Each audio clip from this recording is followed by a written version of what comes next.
Hi, I'm Ezra from Applied Intuition. I'm joined today by retired General Tony Thomas.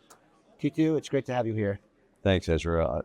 As you know, I'm also with Applied Intuition as an advisor, but I'm former commander of the United States Special Operations Command. Retired about 5 years ago in 2019. Really excited to really get into some of the themes from Nexus. So I guess I'll just start by really discussing the overall theme here, which is the software-defined force. On the commercial side, we do an increasing amount of work with software-defined vehicles. I think there is a sense that the U.S. is really innovating at some pace. We do have an increasing number of software-defined vehicles on the road. But you saw the video today of the Beijing Auto Show. I'm curious, what's your reaction seeing that? Well, for background, for those that didn't see the video, it showed the advanced stage of unmanned or driverless automation in China. Surprising where they are, and the the price point for it as well is pretty shocking. But I think it goes to the forever question that typically Eric Schmidt has spoken to for the last bunch of years on where are we in terms of competitive space. And for years he's described us as years ahead, months ahead, maybe equal. And now I think in some areas we have to acknowledge we're behind in terms of specific development, and it begs the question, how do we catch up given their advantages, as it was described in one of the sessions as being a digital authoritarian government that can drive things at the kind of speed that they've affected. I think that's a great point. I think the other obvious point looking at that video is, in the U.S. there's this very labyrinthine procurement process, the Valley of Death as something we really still haven't figured out. And you'd have to imagine that doesn't really exist in China. There isn't as much of a dual use. They can just say, I want that, I'm going to take it out of commercial. No, I think it's an inherent advantage for that sort of system that they can crush the bureaucracy that exists here because of policy considerations and really values considerations that can slow things down, especially with embracing modern technology. It's gone on forever. It's especially apropos now. It is, and I know this is a bit tangential, but it is this kind of axiom of the DoD that it's really this consensus rule type place, which makes it really hard to make decisions. And again, you'd have to imagine that's really not as much the case in China. Like, there's much more because it's authoritarian, and its bureaucracy is just able to move much more quickly. There isn't as many stakeholders you need to get buy-in from. Well, acknowledging that the department is incredibly complex, I was blessed to serve in a particular niche of the department, special operations, where we were relatively untrammeled by many of the restrictions, many of the policy. In fact, we drove policy in many cases. We challenged laws in a lot of cases, but it was with a focus on the warfighter and adapting technology. How that transcends to the rest of the force, a little more difficult, but I think it is improving over time. So turning to kind of back to the core narrative here. So you were one of the first leaders in the DoD who is really pushing the use of AI, software, cutting edge technology. How do you think we're doing today, and what should our leaders be doing to really move faster?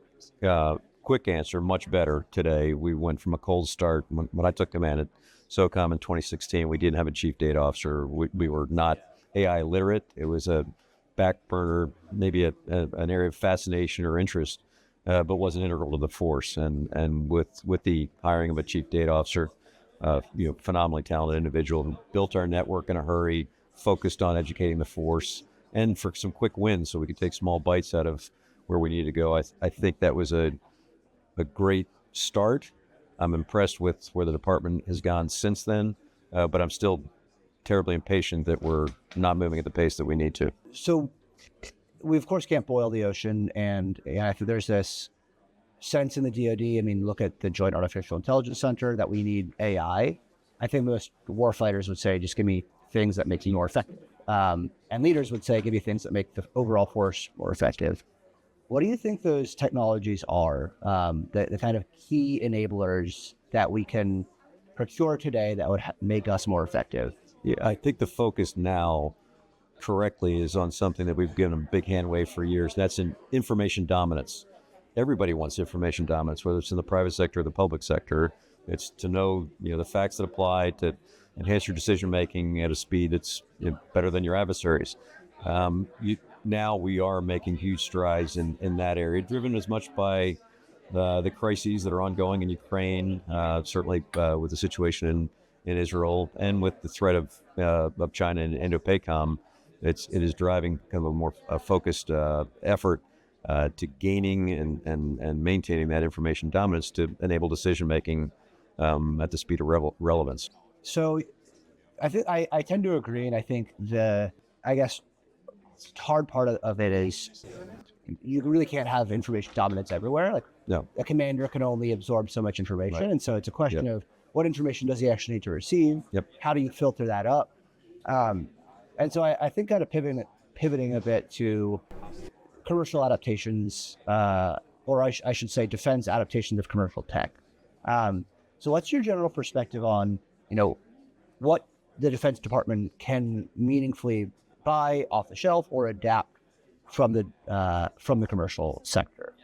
I think there's a great deal that we can adapt and purchase from the private sector, but it takes leadership, and it has to deal with all the quandaries that were mentioned on some of our panels in terms of fiscal agility to do it in a timely fashion, not in a 3 or 5 year fashion, but a time now fashion.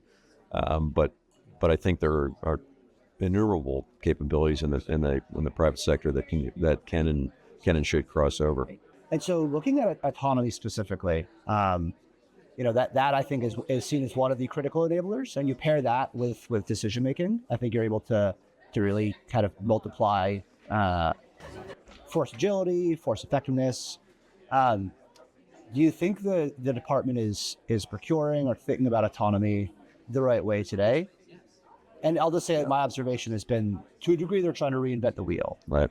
I don't think the pace is frustratingly slow to me. When I was in Mosul, Iraq in 2017, we were taking Mosul back from ISIS. I lived in Mosul from 2007 to 2008 for 15 months, so it was near and dear to me. We had the day of the drones, and on that day, ISIS put 72 drones above our heads. At one time, there were 12, and they consider that swarming. That's not swarming. That's just a dozen drones that are above your head dropping little 40 millimeter grenades on you. Yeah. That could have been an epiphany at the time that this is a threat coming from certainly not a peer competitor that was confusing our system. We had air superiority above that, and they arguably had an advantage at a lower level. And we've obviously thrown some technological fiscus to it, but that was this type of warfare coming to us in 2017. It took Ukraine to hypercharge that discussion, but again, anyone could have seen this coming, and so we've dawdled in terms of embracing this transition to, or this transformational nature of warfare across everything automated and AI enabled. It's not futuristic. It's here now, and it's the advantage we have to have in the future. So yeah, I mean, I think this is a good segue to Ukraine. Ukraine, in many ways, is kind of the is the Iraqis, like using drones. Like they are the underdog. What lessons should we be learning now that you think we didn't learn in 2017? Both in terms of how we might defend from and how we might, on the offensive side, use some of these capabilities. I was going to say it's a free living laboratory. Somebody would take me to task. It's not free since we're funding it.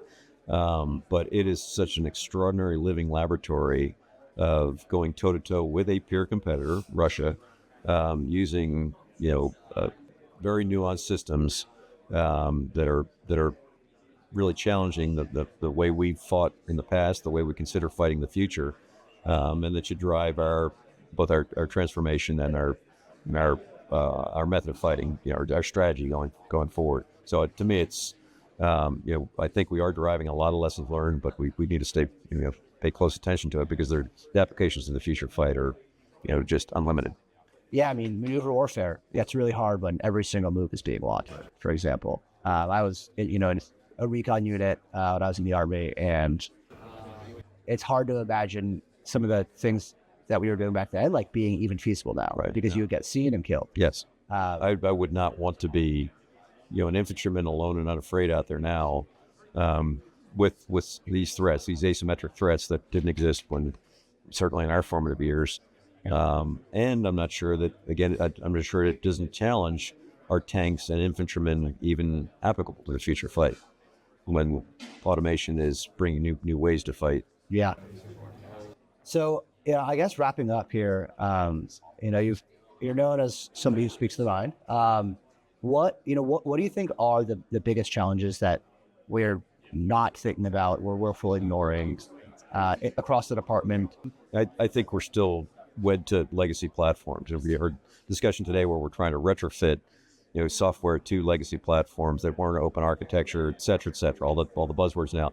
Yep, that's an approach, but to really cut from legacy platforms that are tying us to old ways of fighting, old problems, and using an $800 billion budget available now to transform the force and make us what we need to be for the future. To me, that's the most compelling challenge that we have to embrace. Do you think there is a place in the fight of the future for these legacy platforms? Certainly, some of them. Right now, if we went toe to toe with an adversary right now, a lot of those legacy platforms would win the day.